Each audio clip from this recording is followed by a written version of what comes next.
سبيل الدموع سبيل مريح تنهدى يا صاحي كي تستريح. Baik, sampai ayat 97. Mazala siyaqu fi tarbiyatil mu'minina ahlil Qur'an alladhi huwa tibyanu kulli syai' wa hudan wa rahmah wa bushra lil muslimin.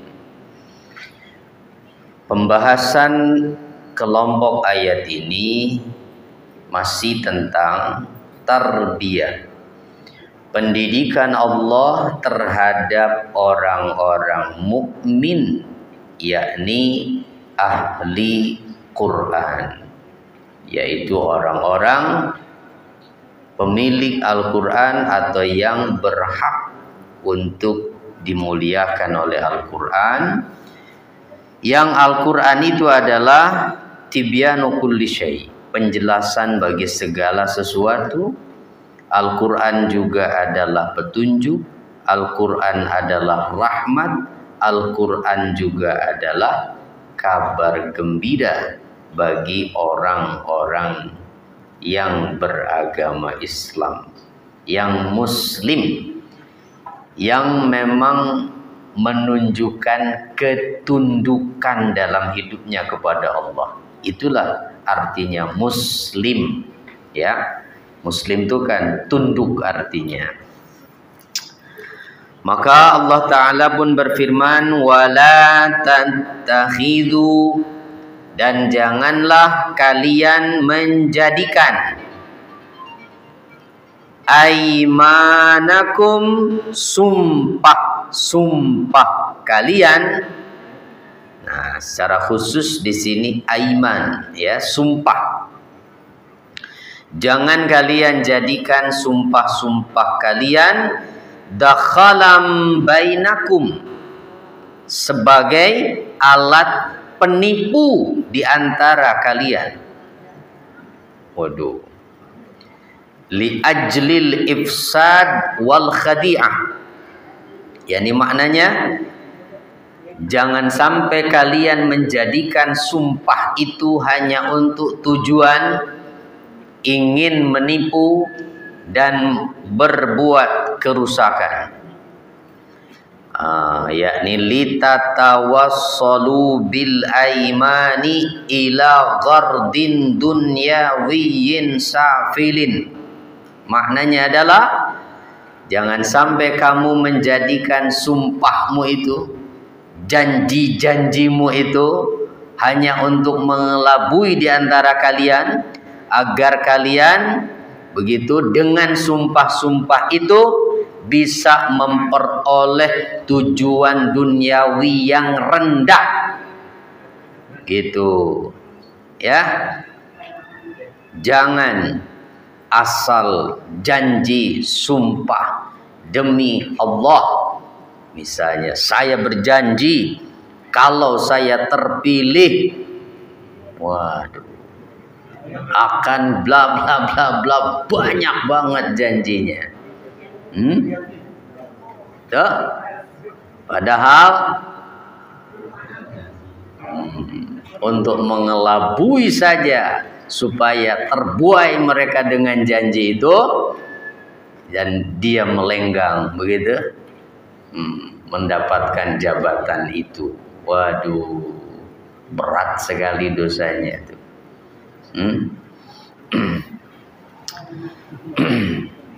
Siapa orang yang Allah berikan dia kepemimpinan, itu kata Nabi kan begitu,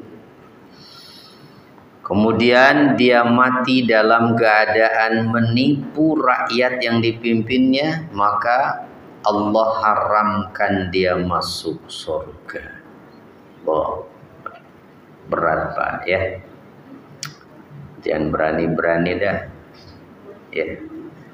Kalau nggak punya kemampuan untuk memenuhi janji, Ya, tapi ini bukan hanya soal kepemimpinan, kan? sumpah-sumpah ini, tetapi juga dalam hal lainnya. Tidak boleh seorang muslim itu memanfaatkan sumpah hanya untuk mengelabui orang lain, termasuk berarti dalam kasus kesaksian, dalam kasus-kasus peradilan. Ya, di pengadilan begitu, di hadapan hakim, berani bersumpah padahal yang disampaikannya bohong. Berat itu. Ya. Karena seorang hakim dia hanya akan memutuskan berdasarkan fakta, berdasarkan bukti, berdasarkan saksi, berdasarkan pengakuan. Gitu. Jadi kalau bukti tidak ada, saksi tidak ada, pengakuan dibantah, dan dia berani bersumpah bahwa itu tidak benar, itu yang diterima. Kenapa? Sumpah udah di atas segalanya. Makanya dalam kasus ila, nah kalau dalam kasus kehidupan suami istri itu ada namanya kasus ila. Apa itu? Pernah dengar? Ila, bukan nama orang, ya. Kasus kasus ila itu. Jadi, aduh, baru matang kopinya ya, Masya Allah.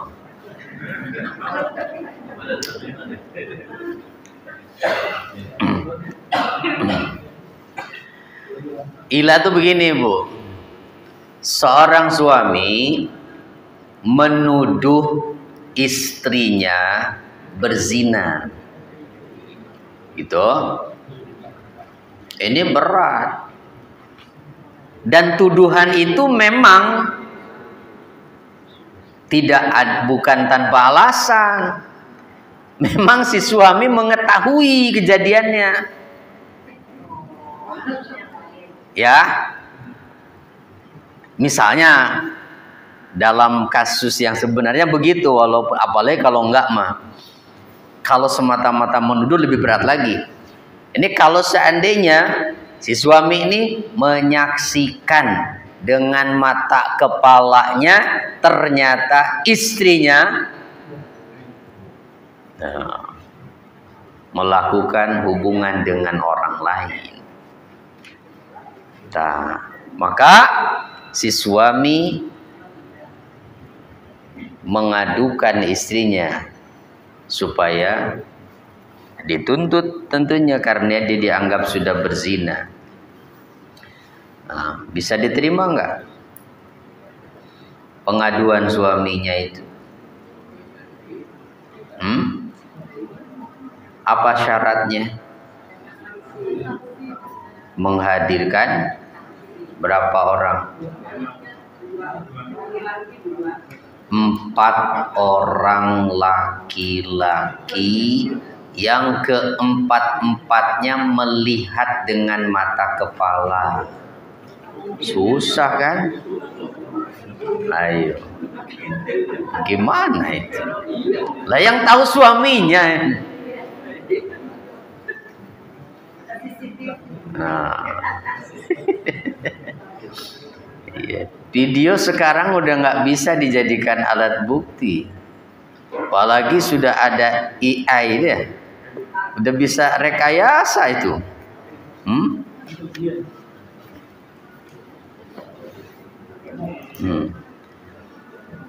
Nah, itu yang lagi heboh tuh, yang Jokowi ngomong Mandarin ternyata hasil editan gitu.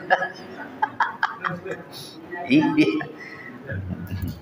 Mau dibikin pakai bahasa Arab juga bisa itu. Dan gerakan mulutnya sama gitu. Luar biasa itu teknologi, Pak. Ya. Luar biasa. Nah, jadi harus ada 4 orang laki-laki yang bersaksi, semuanya menyaksikan itu. Nah, maka kalau si suami ini terus bersikukuh begitu menyampaikan tuduhannya, ketika ia tidak bisa menghadirkan saksi, maka bersumpah di depan hakim. Nah, gitu. Demi Allah, saya bersumpah bahwa istri saya itu telah melakukan zina. Demi Allah, 3 kali itu diulang. Keempat kalinya, keempat atau kelima itu coba nanti di Al-Qur'annya itu. Dia mengatakan, demi Allah, saya bersaksi bahwa apa yang saya katakan itu benar, dan jika saya berbohong, saya siap mendapatkan laknat dari Allah. Gitu. Nah, itu namanya. Terus gimana? Kalau si istri tidak membantah, ya sudah, berarti hukuman dijatuhkan padanya. Tapi kalau istrinya menolak, tidak, nggak benar itu suami saya, berani sumpah, sumpah juga dia. Demi Allah, saya, apa yang dikatakan suami saya itu tidak benar. Diulang tuh sampai 4 kali kalau tidak salah ya. Nanti bisa dicek lagi di Quran tuh ada tuh ayatnya, saya lupa suratnya. Yang terakhir sama, dia mengatakan, jika apa yang saya katakan ini tidak benar, kalau saya berbohong, saya siap mendapatkan laknat dari Allah. Nah, gimana dong? Suaminya sumpah, istrinya sumpah. Nah, akhirnya maka keputusan hakim memutuskan saat itu juga cerai keduanya. Udah, tidak ada lagi hubungan suami istri, dan siapa yang salah di antara keduanya nanti akan terbukti. Kan nggak mungkin benar dua-duanya. Tuh, kenapa? Ya sudah, biarkan Allah itu yang akan menentukan nanti. Karena sudah sumpah dia, siap mendapatkan laknat dari Allah. Gitu. Ya.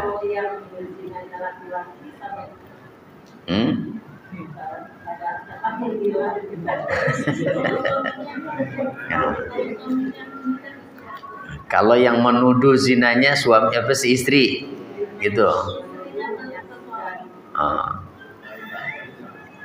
Nah, kalau yang berzinahnya itu ternyata si suaminya, ya pada dasarnya sih tuduhan zina itu tetap berarti harus bisa menghadirkan saksi. Tapi terutama kenapa perempuan? Ya, karena ya lebih terjaga kalau perempuan yang punya suami, maka lebih terjaga. Nah, kalau suami gimana? Ya, kira-kira gimana, Pak?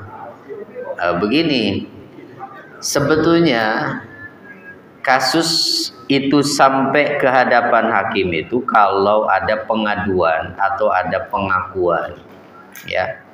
Untuk pengaduan harus bisa menghadirkan saksi kan, atau pengakuan dari si pelakunya, gitu.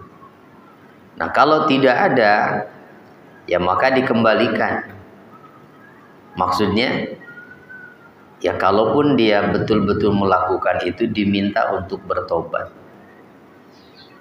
Ya, jadi nggak sembarangan memutuskan, karena kalau sudah berkeluarga kan hukumannya rajam, dilempari batu sampai mati, gitu, sampai mati, bukan setengah mati ya, sampai mati, batunya sekepalan tangan. Nah, maka kalau anjuran agama sebetulnya ketika terjadi kasus begitu, dan umumnya biasanya yang mengetahui juga cuma pasangannya. Suami yang berselingkuh cuma istrinya yang tahu, atau istri yang selingkuh cuma suaminya yang tahu. Nah, tidak perlu sampai dibawa ke pengadilan. Itu selesaikan saja secara kekeluargaan. Terus dirajam sendiri, jangan, nggak boleh, nggak bisa. Ya, kalau yang berhak untuk merajam hanya yang berwenang. Nah, terus gimana dong? Terserah suami. Kalau istri yang melakukan nih, masih tetap mau dianggap istrinya karena alasan misalnya anak atau alasan lainnya, silakan, tapi minta istrinya untuk tobat yang sebenarnya. Jangan mengulang lagi perbuatan itu. Itu karena kan nggak ada ceritanya kalau istri mah poliandri.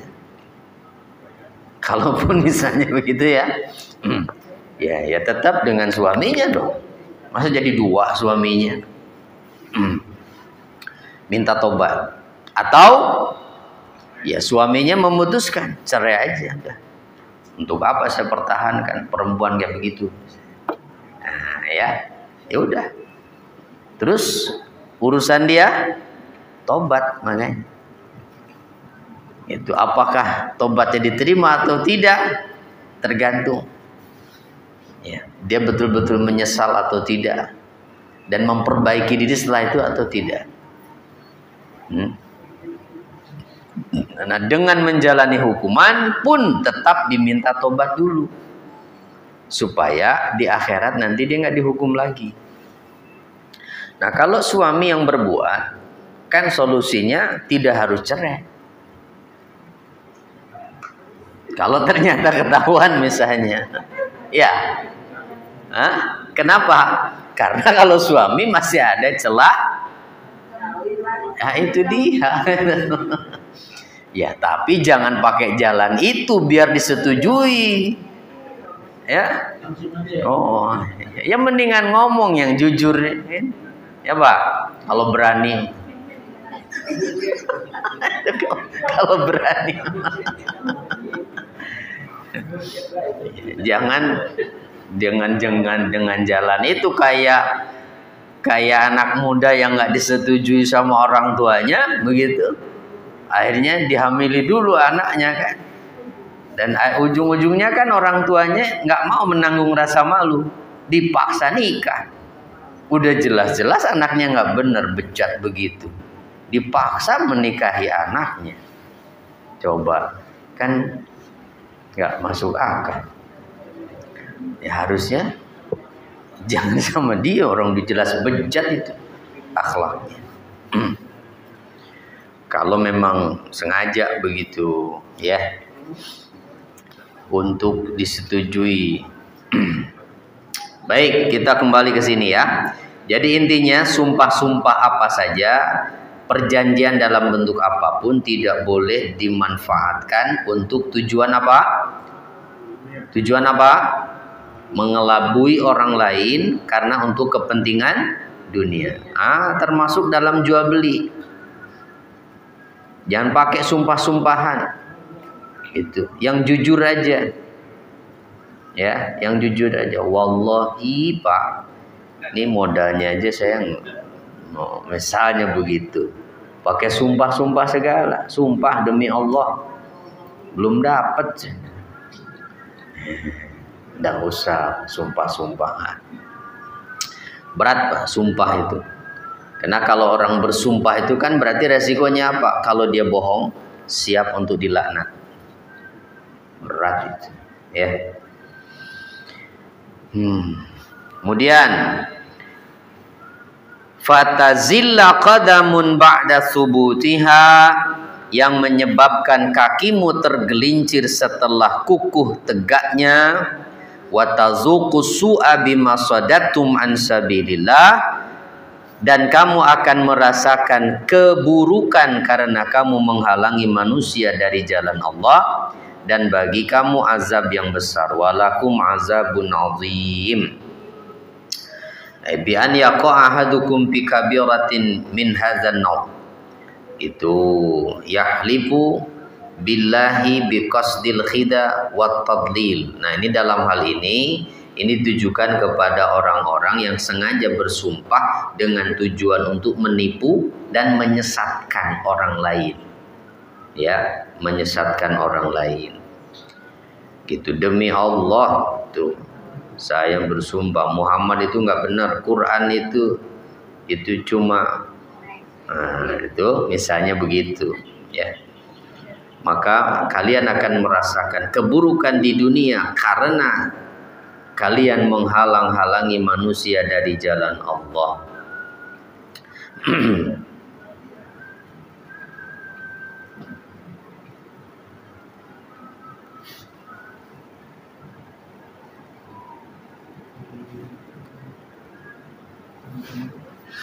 Kemudian wala tashtaru bi ahdillahi samanan qalilan, wala tashtaru, dan janganlah kalian menjual perjanjian dengan Allah dengan harga yang murah.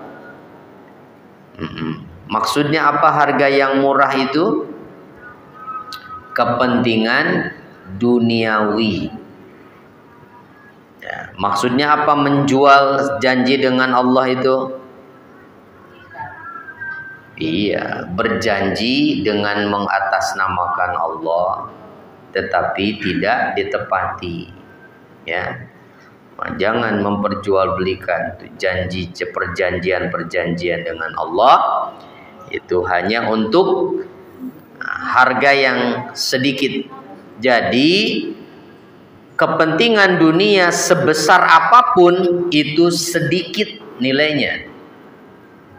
Kalau dengan janjinya itu, misalnya dia mendapatkan jabatan 5 tahun dan bisa memanfaatkan jabatannya untuk memperkaya dirinya, semua itu qalil, sedikit. Kenapa?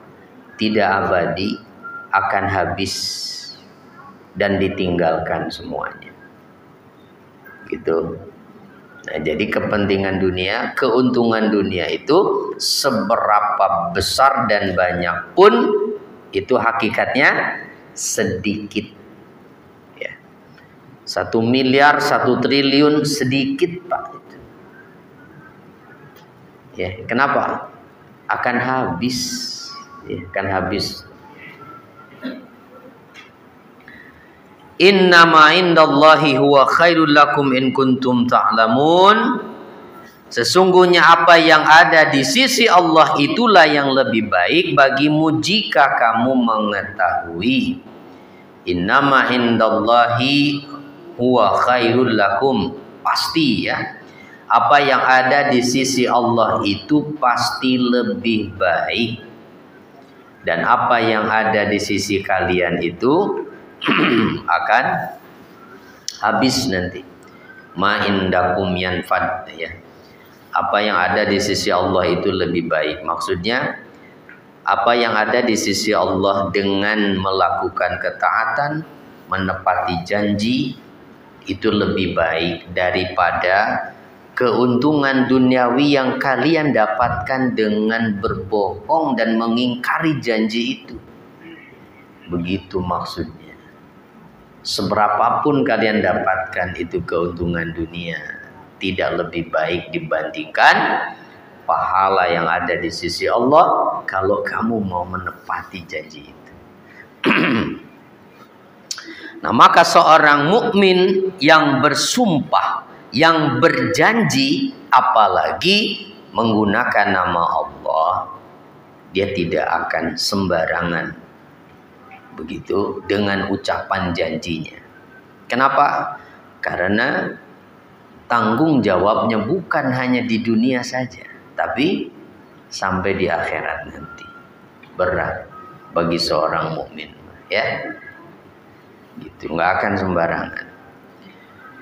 Aduh, itulah makanya perlu memilih yang memang kriterianya punya keimanan yang kuat, gitu ya, supaya besar rasa takutnya kepada Allah.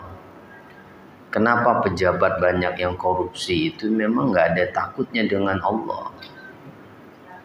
Jadi krisisnya memang iman itu. Wallahu a'lam mereka itu ya. Kalau yang muslim misalnya, suka sholat apa enggak sih itu? Ya, kalaupun sholat apa iya benar sholatnya itu? Perlu dipertanyakan itu.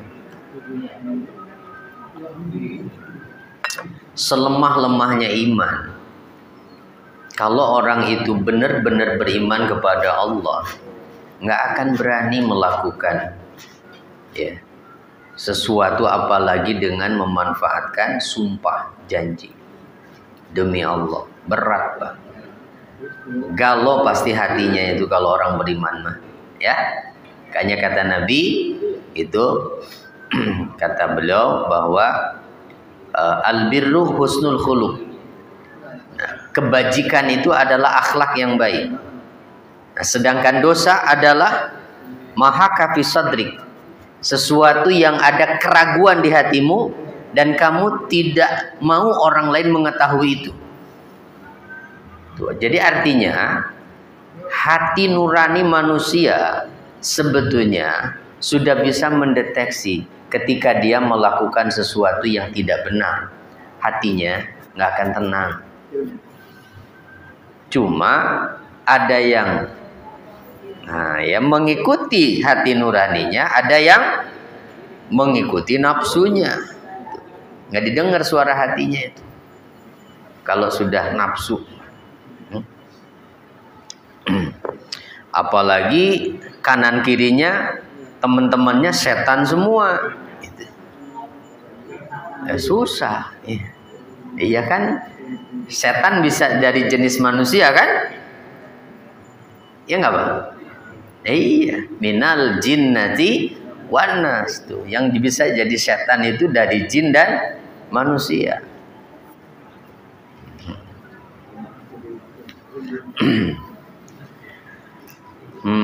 Jadi apa yang ada di sisi Allah itu lebih baik. Maka jangan berarti jangan tertarik dengan segala kemewahan dunia ini sehingga kita rela mengorbankan kepentingan akhirat untuk mengejar itu. Ya. Memangnya bisa membuat hidup abadi kan tidak? Ya, tapi orang yang cinta dunia kan begitu mentalnya. Yahsabu annama lahu akhlada.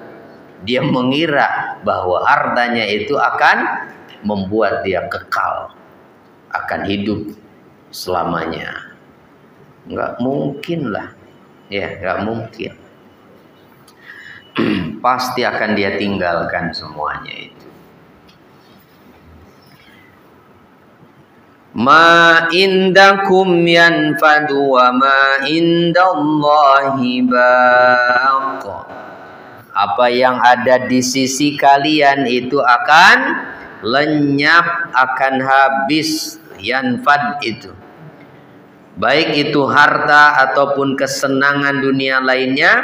Yanfad ayyafna, akan fana, akan hancur, akan tiada. Ya, wa ma indallahi baq, dan apa yang ada di sisi Allah itulah yang kekal. Ya, la nafada lahu fazkuru hadza wa la tabi'ul ghali birrakhis.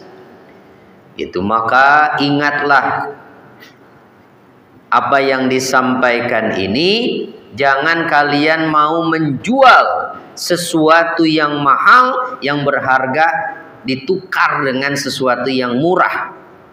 Jangan menukar sesuatu yang abadi demi mengejar sesuatu yang fana. Begitu? Nah, ini berlaku umum begitu. Bukan hanya dalam masalah menggunakan sumpah tadi. Jangan berani menukar kepentingan akhirat dengan dunia, karena tidak ada bandingannya.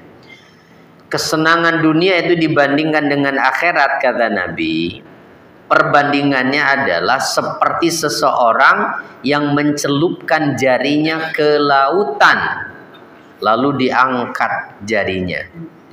Nah, yang ikut nempel di jari orang itu, itulah dunia, air laut, itulah akhirat. Kira-kira seberapa besar pengaruhnya berkurangnya air laut karena ada yang ikut nempel di jari orang itu? Enggak terpengaruh sama sekali. Ya, gitu. Semua kesenangan dunia itu cuma hanya seujung jari itu dibandingkan akhirat. Ya, cuma tidak terlihat sekarang memang. Ya, makanya banyak yang males mengejarnya. Karena nggak kontan, lebih seneng yang langsung begitu, nah, langsung terisi dompetnya, langsung masuk ke rekeningnya. Nah, itu. Ya kalau pahala ibadah mau kayak begitu mah bapak nggak usah kerja. Sholat zuhur masuk ke rekening 1 juta. Misalnya begitu, udah sholat aja terus, ya. Tapi kan bukan itu. Dan memang sholat bukan untuk mengejar dunia, ya, bukan untuk mengejar dunia. Itu, dah. Jangan justru rela mengorbankan sholat hanya untuk dunia, ya. Gara-gara disuruh lembur per jamnya dapat 50.000 sampai nggak sholat. Sholat isya lewat, sholat subuh lewat. Aduh, 50.000 kalau misalnya 5 jam juga paling dapat berapa tuh berarti?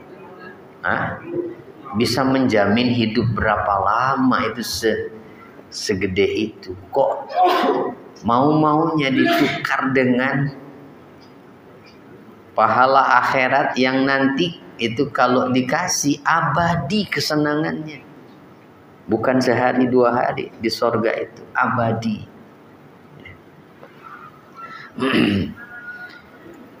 Ya Allah. Jadi jangan mau ya. Wala najziyannal ladzina sabaru. Nah, makanya lihat ayat lanjutannya ya, menarik nih. Bahwa apa yang ada pada kalian itu akan habis, apa yang ada di sisi Allah itu akan kekal. Tapi faktanya manusia itu kebanyakan hanya melihat lahir saja, gitu. Dan banyak kan kita juga tergoda kadang-kadang ya. Siapa sih yang nggak tertarik lihat duit begitu numpuk, ya? Siapa sih itu yang nggak mau itu dibawain sekoper uang itu? Ya pasti kita juga tergoda lah. Nah, makanya lihat lanjutan ayatnya, walanadziyannal ladzina sabaru, dan pasti kami akan memberi balasan pada orang-orang yang sabar. Sabar gimana? Ya sabar menahan diri, jangan sampai tergoda. Nah itu dia beratnya. Ya. Sabar karena lebih taat pada Allah. Itu enggak. Pokoknya enggak. Nah, orang mukmin ya, keengganan dirinya tidak mau melakukan maksiat seperti seseorang yang tidak mau dimasukkan ke dalam api. Nih, kalau ada api itu misalnya nggak usah dimasukkan lah korek api,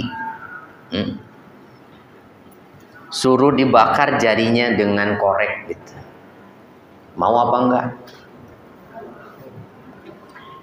Nanti dikasih uang, dapat uang nanti, tapi jarinya dibakar. Mau enggak? Ya kalau yang akalnya sehat mah nggak mau lah, ya. Itu enggak mau, dipaksa kayak apapun enggak. Kenapa? Dia tahu api itu panas. Gitu. Ya kalaupun sampai jarinya habis misalnya, iya kalau bisa disembuhkan lagi, kalau enggak kan gitu. Itu dunia itu. Api dunia itu tuh masih api dunia. Nggak ada orang yang mau kalau pakai akal mah. Kecuali udah nggak mikir gitu. Nggak ada yang mau. Nah, seperti itulah orang mukmin, enggannya untuk melakukan maksiat. Mau dipaksa kayak apapun enggak mau. Kenapa? Dia tahu akibat dosa itu neraka. Api dunia aja nggak mau, apalagi neraka. Semata kaki aja kan otaknya mendidih. Waduh, begitu. Begitu orang mukmin mah. Jadi kalau ada ternyata orang mukmin kok masih berani berbuat dosa, nah itu kan berarti perlu dipertanyakan, itu mukmin bukan? Ya munafik berarti kalau begitu. Ya, kalau benar-benar beriman mah nggak akan berani. Ya, atau memang imannya lemah. Ya, nah inilah harus diperkuat imannya makanya. Apa balasannya? Lihat, bagi orang yang sabar itu bi ahsani makanu ya'malun. Pahala mereka itu adalah yang lebih baik dari apa yang mereka kerjakan. Akan dilipat gandakan pahalanya dan akan diberikan pahala semua amal kebaikannya itu. Lebih sempurna, lebih baik, bahkan lebih abadi. Bahkan orang sabar itu kan di ayat lain apa? Innama yuwaffas sabiruna ajrahum bighairi hisab. Sesungguhnya orang-orang yang sabar itu hanyalah akan diberikan secara penuh balasan pahalanya tanpa hisab, tanpa hitungan, tanpa batasan. Tuh, nggak pakai dihitung-hitung. Berarti banyak sekali nanti itu. Asal syaratnya apa? Sabar. Dah, ya. Lihat temen pakai kendaraan mewah itu, sabar, ya, nggak usah tertarik. Iya, itu cuma mesin dibungkus kaleng, lama-lama juga rusak itu. Iya kan? Gitu. Lihat rumah orang kaya, istana begitu megah sekali. Nggak usah terkesima, biasa aja. Itu bahannya sama dengan yang bahan di rumah kita juga itu, gentengnya. Lama-lama juga rusak itu nanti. Begitu ya. Tidak ada yang istimewa dengan dunia itu. Nah begitu, sabar aja, sabar, sabar. Nah ini orang banyak yang nggak kuat dengan sabar itu ya, karena pada dibatasi sih sabarnya itu. Iya, nggak kuat begitu, lihat temennya pada apa? Ya pada cepat begitu, majunya dalam urusan dunia itu. Gimana caranya sih? Oh ternyata begitu, akhirnya ngikut juga kan. Ternyata harus curang begitu, ternyata harus bohong. Kalau nggak begitu mah susah gitu. Makanya kalau ada orang terlalu jujur kan diomelin sama temen-temennya dah. Kamu mah terlalu jujur sih jadi orang begitu ya. Berarti kasarnya jadi orang tuh jangan jujur begitu, jangan terlalu jujur berarti gitu ya. Iya. Aduh, ya itulah dunia, memang terbalik ya. Bener, mataul gurur gitu. kesenangannya menipu. Memang kenyataan juga banyak yang menipu begitu. Yang dianggap buruk itu ya kalau terus menjadi kebiasaan dan banyak orang yang melakukan, itu sudah dianggap nggak buruk lagi jadinya. Ya kan? Nah, kita jangan mengikuti kebanyakan manusia, karena benar salah itu bukan karena banyak sedikitnya orang yang melakukan. Benar dan salah itu ya ada dasarnya. Itu orang punya prinsip. Artinya ya, kenapa begitu? Oh, yang lain juga begitu. Nah, itu nggak punya prinsip berarti. Ya. Masa kalau orang mau ke neraka juga mau ikutan? Masa saya ke surga sendirian gitu berarti? Ya? Yang lain ke neraka, ikut deh. Ini kan begitu berarti kasarnya. Ya. Aduh. Lanjut. Man amila salihan min zakarin aw unsa. Ini ayat sering disampaikan nih. Ya, inilah toleransi dalam ajaran Islam. Ya. Jadi emansipasi. Nah, inilah ya. Dalam Islam itu tidak membedakan gender dalam urusan amal kebaikan. Lihat ayatnya. Man amila solihan, siapa saja yang beramal soleh, min zakarin, baik dia laki-laki, au unsa atau perempuan. Nah, khunsa nggak ada, karena itu jadi-jadian. Khunsa mah banci.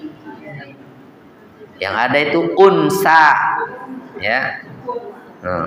Lo pakai kho, nah khunsa, banci. Ya, siapapun berarti jenis manusia itu ya yang prinsipnya yang paling mendasarnya cuma dua, laki-laki perempuan, gitu ya. Nggak ada yang punya kelamin dua atau dua jenis kelamin. Kalaupun ada terlahir dua, pasti ada yang lebih dominan gitu.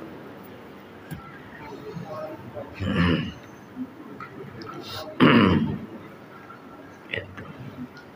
Apalagi yang kebanyakan mah lain di luar, lain di dalam kan? Nah iya, luarnya aja pakai daster itu, dalamannya mau laki-laki itu. Iya, solehah lagi itu bancinya pakai kerudung lagi.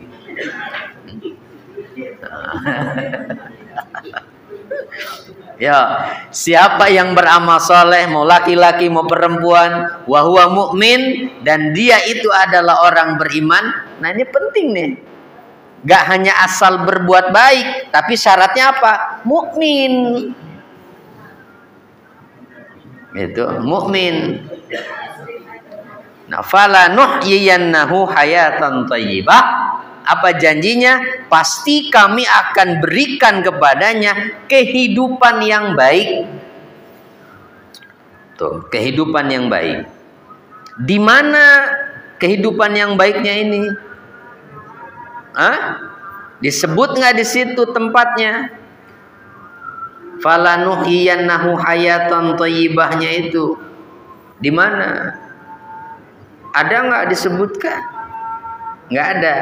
Ya berarti bisa mencakup dua-duanya, di dunia dan di akhirat.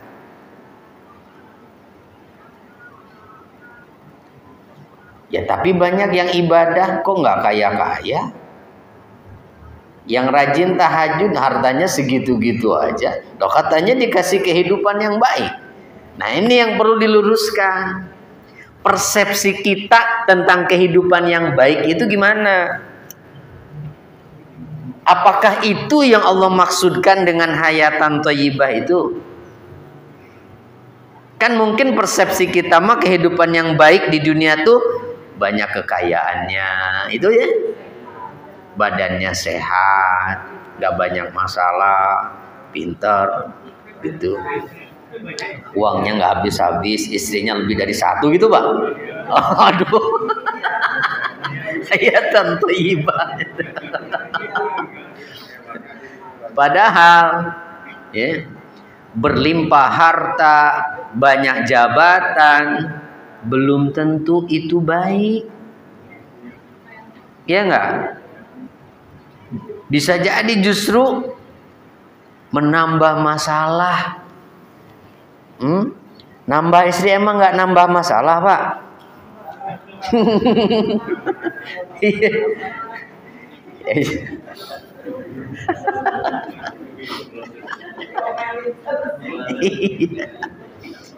Hakikatnya menambah masalah, kan nambah beban dong.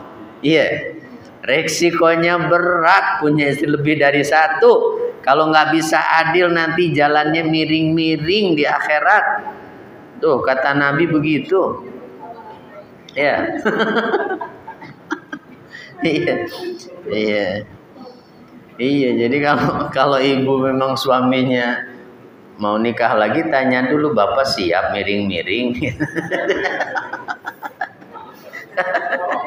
Iya.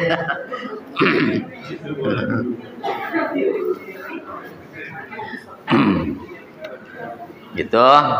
Jadi gimana dong hayatan thayyibah ini? Kalau menurut para ulama begini, hayatan thayyibah di dunia ya, kehidupan yang baik di dunia itu adalah salah satunya diberikan oleh Allah sifat qanaah. Memang rezekinya tidak berlimpah, tetapi seberapapun yang Allah berikan, dia terima dengan ridho dan dia syukuri, sehingga nikmat hidupnya itu nggak banyak ngeluh, karena dia nggak pernah membandingkan apa yang ada pada dirinya dengan apa yang ada pada orang lain. Dia hanya ridho menerima pembagian dari Allah. Karena yang bikin kita susah itu ketika kita membanding-bandingkan, ya kan? Kalau kita nggak pernah tahu apa yang ada pada orang lain, nggak akan jadi pikiran tuh apa yang seberapa milik kita. Udah syukuri aja. Dan jangan pernah mengeluhkan keadaan kita lalu memimpikan keadaan orang lain, karena belum tentu itu lebih baik kalau kita ada di posisi itu. Ya. Jadi selalu berhusnuzan bahwa apa yang Allah berikan untuk saya saat ini, inilah yang terbaik menurut Allah untuk saya. Gitu. Ya. Nah, itulah hayatan thayyibah. Itu hayatan thayyibah tuh. Dan bahkan Nabi sudah memberikan keterangan bahwa orang bertakwa itu ruziqa kafafan, akan diberikan rezeki berkecukupan, nggak berkelimpahan, tapi cukup aja. Itu ya, lagi butuh buat naik haji, ya cukup ada gitu. Ya walaupun harus melalui proses gitu, harus melalui proses lama, ya tapi akhirnya cukup. Ya, kalau berkelimpahan mah kan cepet begitu. Itu mau haji juga tinggal daftar tahun ini berangkat bisa. Kalau yang berkelimpahan mah kan begitu, Pak. Tuh, yang harganya 500 juta gitu.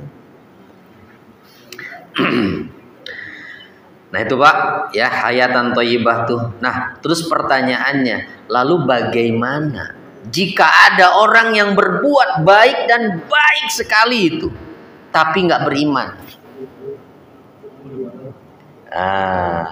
Gimana tuh Pak? Dibalas nggak sih kebaikannya? Iya, Allah balas, tapi hanya di dunia saja, di akhirat enggak. Ya. Iya, yang bukan muslim itu kan ada ya yang begitu, orangnya baik gitu. Ya kalau punya teman begitu mah tinggal disyahadatin aja, kasihan. Itu sayang, biar pahalanya ke bawah gitu sampai ke akhirat ya. Gitu.